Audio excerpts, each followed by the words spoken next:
दो दोस्त थे, हार्दिक और कार्तिक। हार्दिक का इंटरेस्ट साइंस में था और जो कार्तिक है वो उसका दोस्त था, उसका इंटरेस्ट साइंस में नहीं था। प्लस 10th के एग्ज़ाम हुए। 10th के एग्ज़ाम देने के बाद दोनों के मार्क्स भी कुछ ठीक ठाक से आए, तो हार्दिक ने साइंस ले ली और जो कार्तिक है वो सोचने लगा कि मैं क्या लूँ अब, अगर मैं साइंस नहीं लेता तो मेरा और उसका साथ तो छूट जाएगा। तो उसने भी साथ के साथ ही साइंस ले ली। दोनों चलते गए, +2 के पेपर उन्होंने दिए, अच्छे से क्लियर कर लिए। आगे आगे बढ़ने के बाद जो कार्तिक है वो सक्सेस नहीं पा सका, लेकिन जो हार्दिक है वो कामयाब हो गया। तो ये था जी पीयर प्रेशर। पीयर प्रेशर में क्या होता है कि लगभग जो स्टूडेंट होते हैं आपस में, जो क्लासमेट्स हैं, वो दोस्तों को छोड़ना नहीं चाहते। एक दोस्त ने जो स्ट्रीम ले लिया तो दूसरा दोस्त भी यही सोचता है कि भी अगर मैं दूसरा स्ट्रीम ले लूँगा तो मेरी दोस्ती उसके साथ छूट जाएगी। दोस्ती ना छूटे इस चक्कर में वो भी वही स्ट्रीम ले लेते हैं, जबकि जब उनका इंटरेस्ट हो चाहे ना हो। तो मैं आपको बताने जा रही हूँ, मैं सिर्फ इसी से रिलेटेड बताने जा रही हूँ कि जो आप स्ट्रीम लें, आपका उसमें इंटरेस्ट हो तभी आप लें। दोस्ती को ना देखते हुए आप लोग ये ध्यान रखिए कि किस स्ट्रीम में आपका इंटरेस्ट है। मेनली जो हमारे जो स्ट्रीम है वो आर्ट्स, कॉमर्स, साइंस होती है। तो अगर जो कुछ स्टूडेंट्स हैं जो कॉमर्स लेने की सोच रहे हैं और कॉमर्स ले भी चुके हैं, वो ये सोच रहे हैं कि कहीं हमने कॉमर्स लेके कुछ गलती तो नहीं कर दी, कॉमर्स में तो कुछ करियर ही नहीं है। जो इंटेलिजेंट स्टूडेंट है वो तो साइंस ही लेते हैं, हम तो ऐसे ही हैं, हमने तो कॉमर्स ले ली, अब तो हमने बहुत भारी गलती कर दी, हम तो कुछ बन भी नहीं पाएंगे। तो मैं आज आपको जो बताने जा रही हूँ कि हमारे पास करियर के बहुत ज़्यादा अपॉर्चुनिटीज़ हैं कॉमर्स लेने के बाद। कॉमर्स लेने के बाद आप लोग क्या क्या कर सकते हैं, क्या क्या आपके करियर्स हैं, वो मैं आपको बताऊंगी। जैसे कुछ डिप्लोमाज हैं जो 2 ईयर के हैं। आफ्टर +2 जब आपने कॉमर्स ले ली 10th में, तो आप diploma in travel and tourism ले सकते हैं, डिप्लोमा इन होटल मैनेजमेंट कर सकते हैं, डिप्लोमा इन एयर होस्टेस का कर सकते हैं, आप डिप्लोमा इन फ्लाइट स्टेवर्ड कर सकते हैं, डिप्लोमा इन एजुकेशन कर सकते हैं। ये तो हो गए जी आपके डिप्लोमाज प्रोग्राम। और कुछ प्रोग्राम्स ऐसे हैं जैसे डिग्री प्रोग्राम है आपके। +2 के बाद आप लोग BCom कर सकते हैं, BCom ऑनर्स कर सकते हैं, BA LLB, BCom LLB, BBA LLB, ये भी आप कर सकते हैं। और +2 के बाद आप लोगों ने जब कॉमर्स ली है तो आपके पास 2 ऑप्शन है, एक तो BCom और एक BBA और BBM।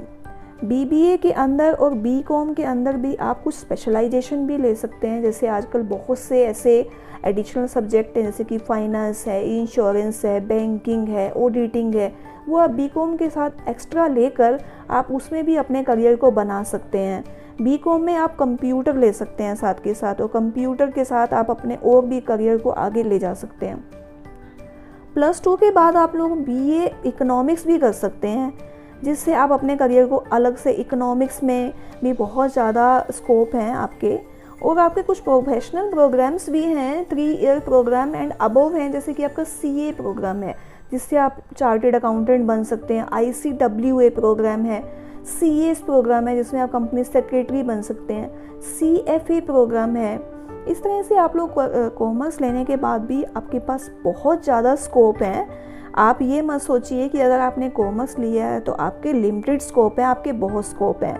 बैंकिंग सेक्टर में आप लोग जा सकते हैं, बैंकिंग सेक्टर में क्लरिकल का भी एग्ज़ाम दे सकते हैं आप लोग, प्रोबेशनरी ऑफिसर का भी एग्ज़ाम दे सकते हैं। और जितने ज़्यादा जो बैंकिंग के स्टूडेंट सेलेक्ट होते हैं वो ज़्यादातर कॉमर्स के ही सेलेक्ट होते हैं। MNCs के अंदर जो आजकल जो डिमांड है वो कॉमर्स के स्टूडेंट की, स्पेशली फाइनेंस और अकाउंटिंग के स्टूडेंट्स की ज़्यादा डिमांड होती है। इसलिए हम ये नहीं कह सकते कि कॉमर्स का जो स्कोप है वो काफ़ी कम है।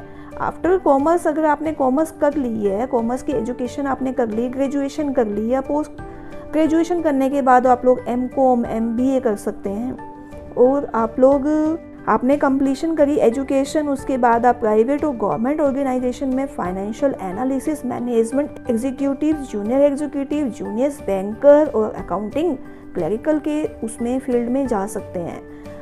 और उसके बाद एक अपॉर्चुनिटी है आपकी financial service, banking, ITES law, from hotel management, accounting, audit form, government service, civil services, enterprises, startups में भी आप लोग अपने करियर को बना सकते हैं। और एक आपका है जी, इसके अंदर म्यूचुअल फंड के अंदर भी आप अपना करियर बना सकते हैं। इंश्योरेंस सेक्टर के अंदर जाकर आप म्यूचुअल फंड के अंदर अपने करियर को बनाएं। चार्टेड अकाउंटेंट के भी बन सकते हैं आप लोग, और cost and work accountancy company secretary भी आप लोग बन सकते हैं, मार्केट एग्जीक्यूटिव बन सकते हैं आप लोग।